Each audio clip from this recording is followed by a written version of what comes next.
Mana bu Samarqand viloyat Toyloq tuman hokimligini binosi.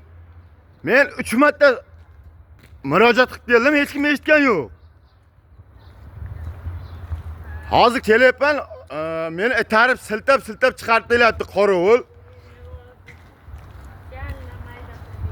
Qani viloyat hokimida bironta bir so'rag'ich odam yo bir murojaat qilganda ha degich odam bormi yo'qmi Samarqandda? Mana shu Toyloq tuman hokimini qorovulxonasi eshigi ekan.